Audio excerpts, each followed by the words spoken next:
அனைவருக்கும் வணக்கம். சமீபமாக ஒரு நண்பர் ஒரு கேள்வி கேட்டிருந்தார்.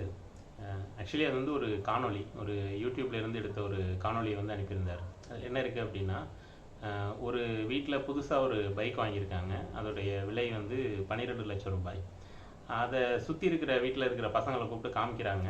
அந்த பசங்க வந்து பைக்கை ஆன் பண்ணி ரைஸ் பண்ணி பார்க்குறாங்க, மேலே ஏறி உட்காடுறாங்க. அந்த மாதிரி ஒரு காணொளி. அந்த காணொளி அனுப்பிட்டு நண்பர் என்ன கேட்டார்னா, இது உண்மையிலே ஒரு மகிழ்ச்சி தானே, அந்த சின்ன பசங்க வந்து அந்த பைக்கை பார்த்து சந்தோஷப்படுறாங்க, அதை வாங்கினவங்களுக்கு ஒரு மகிழ்ச்சி அது இருக்குது. இது என்னதான் நம்ம நுகர்வு இரண்டாம் தரமானது அப்படின்லாம் சொன்னாலுமே இந்த மகிழ்ச்சி வந்து அடிப்படையில் இருக்கிறது தானே. இதை வந்து நீங்கள் எப்படி நிராகரிக்க முடியும்? இந்த மாதிரியான ஒரு மகிழ்ச்சியை வந்து இலக்கியத்தால் கொடுக்க முடியுமா? இலக்கியம் அப்படின்றது வந்து ஏதோ ஒரு வகையில் நம்முடைய எண்ணம், வாசிப்பு, நாம் கேட்கக்கூடிய விஷயங்கள், நாம் வெளியிடக்கூடிய விஷயங்கள், இதோட தொடர்புடைய ஒன்று மட்டும்தானே. அதால் இந்த இந்த வகையான ஒரு நேரடியான கண்ணு முன்னாடி தெரியக்கூடிய ஒரு மகிழ்ச்சியை கொடுக்க முடியுமா அப்படின்ற மாதிரி கேட்டிருந்தார். இது வந்து ஒரு எளிமையான கேள்வி மாதிரி தெரியலாம், ஆனால் இது ரொம்பவே ஒரு சிக்கலான ஒரு விஷயம். இதை பற்றி கொஞ்சம் விரிவாக தான் பேசணும் அப்படின்னு நினைக்கிறேன். ஏன்னா இந்த மகிழ்ச்சி அப்படின்றது நாம் ஒரு சயின்டிஃபிக்காக அதை வரையறுக்கணும் அப்படின்னா, நம்முடைய மூளையிலிருந்து அந்த டோப்பமைன் அப்படின்ற ஹார்மோன் வந்து இது ரிலீஸ் ஆகிறது தான் நம்ம மகிழ்ச்சி அப்படின்னு சொல்கிறோம். அது எப்போல்லாம் ரிலீஸ் ஆகுதோ நம்ம அப்போல்லாம் வந்து மகிழ்ச்சி அடைகிறோம். அதை வந்து ஒரு வகையான ரிவார்டு அப்படின்னு சொல்கிறாங்க. எப்படின்னா, நம்ம இப்போ ஒரு புதுசாக ஒரு பொருள் வாங்குகிறோம், ரொம்ப நாள் கனவு கண்டு பணம் சேர்த்து ஒரு பொருளை வாங்குகிறோம் அப்படின்னா, அந்த புது பொருள் வந்து நமக்கு ஒரு மகிழ்ச்சியை கொடுக்குது. ஒரு புது இடத்துக்கு ட்ராவல் போகிறோம் அப்படின்னா அது வந்து ஒரு வகையான மகிழ்ச்சியை கொடுக்குது. இந்த டோப்பமைன் ரிலீஸ் தான் வந்து அறிவியல் ரீதியான ஒரு மகிழ்ச்சிக்கான ஒரு வரையறை. மற்றபடி மகிழ்ச்சியை வேறு எந்த வகையிலையும் அகவயமானதாக நாம் வரையறுக்க முடியாது. டோப்பமைன் சார்ந்தது தான் இந்த இந்த மகிழ்ச்சிக்கான ஒரு புறவயமான வரையறையாக இருக்கும். ஆனால் இந்த பொருட்களை வாங்குறதோ இல்லை லௌகீகமான விஷயங்களோ வந்து இலக்கியத்திற்கு அப்பாற்பட்டதுங்கிற மாதிரியான ஒரு நம்பிக்கை வந்து இங்கே உருவாக்கப்படுது. அடிப்படையில் அப்படி கிடையாது. உண்மையிலே இலக்கியமே ஒரு வகையான லௌகீகமான விஷயம்தான். நாம் இலக்கியம் அப்படின்னு நவீன இலக்கியம், நவீன இலக்கிய கதைகள், நாவல்கள் அப்படின்றத தாண்டி சின்ன வயசில் நாம் படித்த கதைகள் இருக்கு இல்லையா, அதுவும் ஒரு வகையான இலக்கியம்தான். அதில் என்ன, நாம் ஒரு சூப்பர்மேனை படிக்கிறோம், அவரால் பறக்க முடியுது, நினச்ச நேரத்துக்கு நினச்ச இடத்துக்கு போக முடியுது. அட்சய பாத்திரம் அப்படின்னு ஒன்று படிக்கிறோம், முடிவில்லாமல் அதிலிருந்து உணவு வருது. அப்புறம் வந்து ஒரு மாயாவி இருக்கார், பறக்கும் கம்பளங்கள் இருக்குது. இது எல்லாமே லௌகீகத்தில் நமக்கு நம்முடைய உடலுக்கு இருக்கக்கூடிய எல்லைகளை தாண்டி நாம் போகிறதுக்கான ஒரு விஷயம் அப்படிங்கிறது ஒரு பக்கம்னா, இன்னொரு பக்கம் நம்முடைய லௌகீக வாழ்க்கையை ரொம்ப எளிமையானதாகவும் கம்ஃபர்டபுளானதாகவும் இந்த வகையான கனவுகள் வந்து மாற்றுது. இது வந்து அதோடைய மறுபக்கம். இலக்கியம் வந்து மண்ணில் காலூன்றி நிற்கிறதுன்னு சொல்கிறது இந்த காரணத்துக்காக தான். ஏதோ ஒரு வகையில் இன்று நாம் வாழக்கூடிய வாழ்க்கை வந்து சரியில்லை, இன்று நமக்கு இருக்கக்கூடிய சிக்கல்கள் வந்து நம்மளை அழுத்துது, இதிலிருந்து நாம் விடுதலை அடைந்து மனிதன் ஒரு வகையில் மகிழ்ச்சியோடு வாழணும் அப்படின்றது தான் இலக்கியத்துடைய அடிப்படை நோக்கமாகவும் இருக்குது. அப்போ நுகர்வுடைய நோக்கமும் மகிழ்ச்சி அப்படின்றது தானா, இந்த நுகர்வும் இலக்கியமும் எந்த இடத்துல வேறுபடுதுன்றது தான் நாம் கேட்க வேண்டிய முதல் கேள்வி. இப்போது மகிழ்ச்சிக்கு எதிரானது அப்படின்னா நாம் அடிப்படையில் எதை சொல்ல முடியும்னா வறுமையை தான் சொல்லணும். வறுமை வந்து மகிழ்ச்சிக்கு எதிரானதாக இருக்குது. கடந்த காலங்களை விட இந்த காலத்தில் வந்து வறுமை வந்து குறைஞ்சிக்கிட்டே தான் வருது. சில விதிவிலக்குகளை தவிர்த்து பார்த்தா வரலாறு முழுக்க வறுமை அப்படின்றது குறைக்கப்பட்டுக்கிட்டே வருது. வறுமை, பசி, நோய் இது எல்லாமே வந்து குறைஞ்சிக்கிட்டே தான் வருது. நம்முடைய உள்ளார்ந்த கிடக்கை அப்படின்றதே, உள்ள கிடக்கை அப்படின்றதே வந்து இந்த வறுமைக்கும் நோய்க்கும் போருக்கும் எதிரானதாக இருக்குது. அப்படின்னா நாம் சமூகமாகவே மகிழ்ச்சியை நோக்கி தான் போக முயற்சி பண்ணுறோம். ஸோ அப்போ அந்த வறுமை இன்றைய சூழலில் சமூகத்தில் குறையணும் அப்படின்னா அதுக்கு இருக்கிற ஒரே வழி நுகர்வு தான். எப்படி ஒரு உதாரணம் சொல்லணும் அப்படின்னா, இன்றைக்கி நீங்கள் ரங்கநாதன் ஸ்ட்ரீட்டுக்கு ஒரு தீபாவளி அப்போயோ பொங்கல் அப்போயோ போனீங்கன்னா அங்கே வந்து ஒரு 50-60 பெரிய துணி கடைகள், நகை கடைகள் இதெல்லாம் இருக்கும். ஆனால் அதற்கு அடுத்த லேயரில் சின்ன சின்ன பெரிய உணவகங்கள் இருக்கும். அதுக்கு அடுத்த லேயரில் சின்ன உணவகங்கள் இருக்கும். ரோட்டு கடையில் குழந்தைகள் விளையாடக்கூடிய பொம்மைகள், சில நொறுக்கு தீனி, இந்த மாதிரி நிறைய போட்டு விற்றுக்கிட்டு இருப்பாங்க. ஸோ இப்போ இந்த சின்ன கடைகள் இயங்கணும்னா அதற்கு மேலே இருக்கக்கூடிய பெரிய கடைகளுக்கு ஆட்கள் வரணும். ஒரு 10 லட்சம் பேர் அங்கே வந்து பூந்து புறப்பட்டு வரும்போது தான் அங்கே இருக்கக்கூடிய சின்ன சின்ன ஏழை மக்களுக்கான வியாபாரம் வந்து அங்கே நடக்க தொடங்கும். அப்போ ஒரு சந்தை எவ்வளவு ஆக்டிவாக இருக்கோ அந்த அளவுக்கு அந்த சூழலில் வறுமை வந்து குறைவாக இருக்கும். மக்கள் கையில் எவ்வளோ பணம் புழங்குதோ அந்த அளவுக்கு வந்து வறுமை குறையும். மக்கள் கையில் பணம் புழங்கணும்னா அங்கே நுகர்வு நடக்கணும். பெரிய நுகர்வு தான் சின்ன நுகர்வுகளை வந்து ஒரு வகையில் வளர்த்து அதுதான் வந்து வறுமையை குறைக்கக்கூடிய ஒரு முதன்மையான வழியாக இன்று இருக்குது. இது வந்து இன்றைய பொருளாதார சூழல். இதை வந்து நம்ம எந்த வகையான கேள்விக்கும் உட்படுத்த முடியாது. ஏன்னா இதை விட ஒரு பெஸ்ட் சிஸ்டத்தை நாம் இன்னும் கண்டறிய முடியல.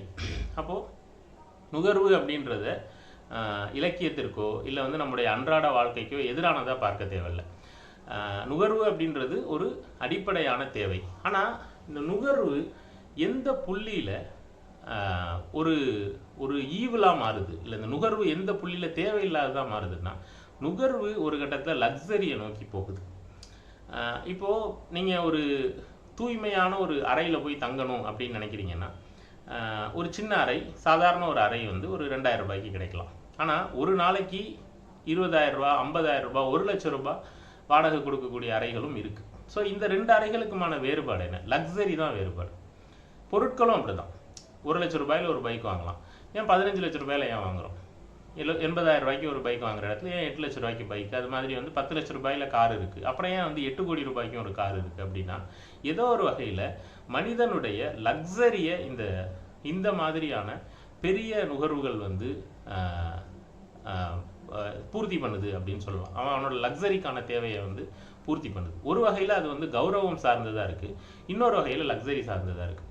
இந்த லக்ஸரி வந்து இதோட எல்லை என்ன? நம்ம சொகுசாக இருக்கிறதுக்கு, சொகுசுங்கிற வார்த்தையை பயன்படுத்தலாம்னு நினைக்கிறேன். சொகுசாக இருக்கிறதுக்கான எல்லை என்ன? ஒரு ஒரு ஒரு மெத்தையில் நம்ம உட்காடுறோம் அப்படின்னா அந்த மெத்தையை எல்லை இல்லாமல் சொகுசானதாக மாற்றிக்கிட்டே போய்கிட்டே இருக்கலாம். அப்போ சொகுசுக்கு வந்து ஒரு வகையில் எல்லையே இல்லை. மனிதனுடைய மனம் வந்து இந்த சொகுசுக்கான எல்லையை வந்து வரையறுத்துக்கிறதே கிடையாது. ஒரு வகையில் காமமும் அப்படிதான். அதற்கான நம்முடைய கற்பனையில் இருக்கக்கூடிய எல்லை அப்படின்றது ஒன்று கிடையவே கிடையாது. ஆனால் நம்முடைய உடல் வந்து எல்லைக்குட்பட்டதாக இருக்குது. அப்போ நம்ம என்ன விரும்புகிறோம் அப்படின்னா, சொகுசின் மூலமாக இந்த எல்லைக்குட்பட்ட உடல் மூலியமாக எல்லை இல்லாத ஒரு இன்பத்தை அடையணும் அப்படின்றது தான் இந்த சொகுசை தேடி போகிறவங்களுடைய ஒரு கனவாக இருக்குது. ஆனால் இந்த சொகுசுக்கான தேடல் வந்து ஒரு வகையில் உயிருடைய தன்மைக்கு எதிரானதாக இருக்குது அப்படின்னு சொல்லலாம்.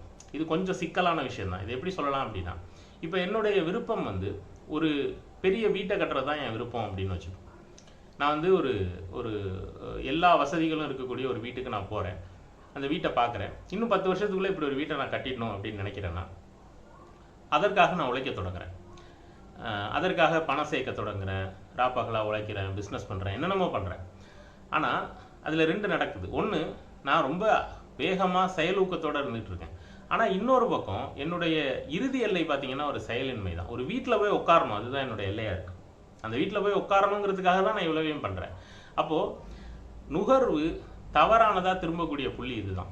ஒரு செயலின்மையில் போய் நிற்கிறதுக்காக நம்ம செயல்படுறோம் அப்படின்னா அந்த இடத்துல நம்ம வந்து ஒரு வகையில் நுகர்வில் போய் விழுந்துடுறோம் அப்படின்னு அர்த்தம்.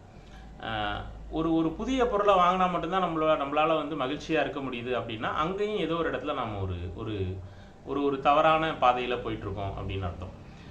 இப்போது நான் சாதாரணமாக நண்பர்கள்ட்ட சொல்லுவேன், அவங்க எல்லாரும் கேட்கும்போது இலக்கியமும் ஒரு போதை தானே, ஒரு மதம் இருந்துற மாதிரி சிகரெட் குடிக்கிற மாதிரி இலக்கியமும் ஒரு போதை தானே, என்ன வேறுபாடு அப்படின்னு கேட்பாங்க. அடிப்படையில் சொல்லணும் அப்படின்னா இதை நான் ஒத்துக்கிறேன், இலக்கியம் அப்படின்றது ஒரு போதைன்னு ஒத்துக்கிறேன். அப்படின்னா இந்த போதையுடைய தன்மை வந்து உடலை வீணடிக்கிறதுக்கு அதில் எதுவுமே கிடையாது. நீங்கள் தொடர்ச்சியாக வந்து மது அருந்தும்போது, சிகரெட் குடிக்கும்போது, ஈவன் தொடர்ச்சியாக சினிமா பார்க்கும்போது கூட உடலுக்கு ஏற்படக்கூடிய பாதிப்புகளை ஒப்பிட்டா இலக்கியம் படிக்கிறதுனால ஏற்படக்கூடிய பாதிப்பு வந்து கம்மி அப்படின்னு ஒரு பதிலை சொல்லுவேன். ஏன்னா ஏதோ ஒரு வகையில் நுகர்வு நம்முடைய உடலை நேரடியாக பாதிக்கக்கூடியதாக இருக்குது. நேரடியாக வந்து பொருட்கள் வந்து நம்மளை பாதிக்கக்கூடியதாக இருக்குது. அதற்காக அந்த ஒரு கிரேவிங்காக நம்முடைய உடலுடைய ஒரு பகுதியை நாம் இழக்கிறோம். உடலை இழத்தல் அப்படின்றது ஒரு வகையில் ஆரோக்கியத்தை இழக்கிறதுங்கிறது மகிழ்ச்சியை இழக்கிறது தான். நுகர்வு ஒரு புள்ளியில் மகிழ்ச்சிக்கு எதிரானதாக மாற வாய்ப்பு இருக்குது.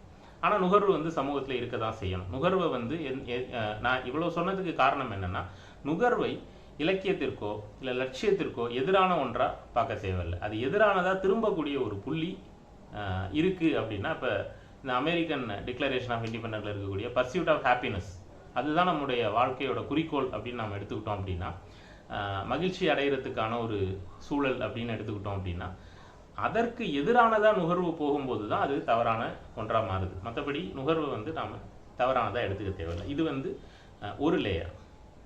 ரெண்டாவதாக இதுக்கு ஒரு லேயர் இருக்குது. அது என்னென்னா, இது மட்டும்தான் வாழ்க்கையா? இப்போ நம்ம நம்முடைய வாழ்க்கையை வந்து அன்றாடம் பார்த்துக்கிட்டே இருக்கோம். இது வந்து ஒரு ஒரு ஒரு கண்டினியூஸான ஒரு ஃப்ளோவில் போய்கிட்டே இருக்குது. தினமும் வந்து கடைகளும் தொழிற்சாலைகளும் திறக்கப்படுது, பொருட்கள் உற்பத்தி ஆகுது, உற்பத்தி ஆகக்கூடிய பொருட்கள் வந்து கடைக்கு வருது, கடைக்கு வர்ற பொருட்கள் வந்து மக்களால் வாங்கப்படுது, தூக்கி எறியப்படுது, திரும்ப வாங்கப்படுது. இதுதான், இந்த சைக்கிள் தான் தினமும் நடந்துக்கிட்டே இருக்குது. இதுதான் ஒட்டுமொத்த உலகத்துலையும் திரும்ப திரும்ப நடந்துக்கிட்டே இருக்குது. ஆனால் இதற்கு வெளியில் சில கனவுகள் வேணும்.